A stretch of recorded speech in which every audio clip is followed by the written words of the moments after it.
The Cecil Hotel, the girl in the water tank. There are places in this world that seem to absorb the darkness of the people who pass through them. Places where tragedy doesn't just happen, it lingers. One of those places stands in downtown Los Angeles. A hotel so haunted by real events, it's hard to tell where the truth ends and the horror begins. This is the story of the Cecil Hotel.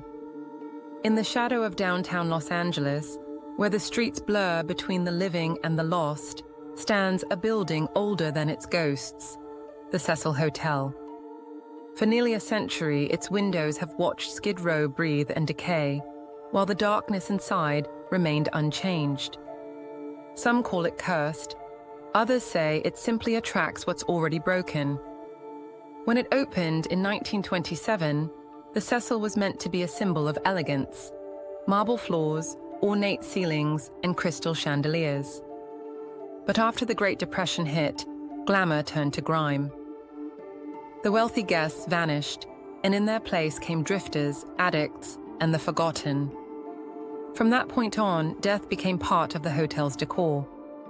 Over the years, tragedy piled upon tragedy. Suicides from the upper floors. Murders behind locked doors.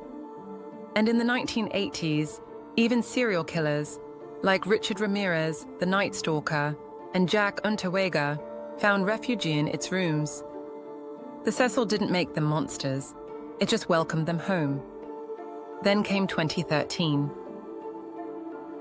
Elisa Lam, a 21-year-old student from Vancouver, checked into the Cecil while traveling alone through California. She kept an online blog full of poetry, hope, and restless thoughts. But after only a few days, she vanished without a trace. The last evidence of Elisa's life came from the hotel's security camera. In the footage, she enters the elevator, pressing several buttons at once. She peers into the hallway as if someone's there, then retreats, hides, steps out again, moving strangely, her hands gesturing wildly, as if communicating with something unseen. Finally, she disappears.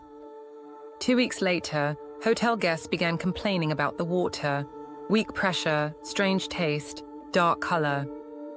When maintenance workers climbed to the rooftop to inspect the tanks, they found her. Elisa Lam's body, floating lifeless in the hotel's main water reservoir. Her clothes were submerged beside her. The hatch of the tank was heavy, far too heavy to lift from inside. There were no signs of struggle, no external injuries. And yet somehow she was there, alone, unseen, unreachable. Soon after her discovery, something even stranger emerged. Around the same time, a tuberculosis outbreak had spread through the homeless population surrounding the Cecil. When health officials tested for it, they used a diagnostic named after its inventor, the Lam-Elisa test. The same letters. The same name. Elisa Lam. Coincidence? Maybe. But for those already shaken by her death, the connection felt like a message, or a warning. How could a test for disease share the exact same name as the girl found in the hotel's contaminated water supply?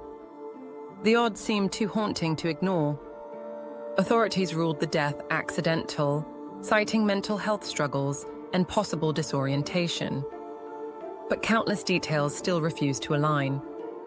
How did she access the locked rooftop? Why did the elevator malfunction only during her footage?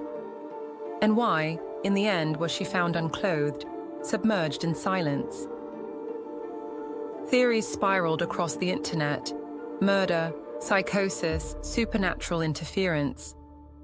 Each one tried to explain the inexplicable. None succeeded. Today, the Cecil stands renovated and rebranded, pretending to bury its past beneath fresh paint and new management. But guests and night staff still whisper about flickering lights, cold air in empty hallways, and an elevator that rides to the top floor without anyone pressing the button. Maybe it's just a glitch. Maybe it's memory. Or maybe, in a place where so much pain has soaked into the walls, ghosts are part of the plumbing. And to this day, no one truly knows what happened to Elisa Lam. only that the Cecil Hotel keeps its secrets, and it never lets them go. This is the story of the Cecil Hotel, where the past never checks out. Don't forget to subscribe and like my videos for more. Thank you so much for listening, and hopefully see you next time.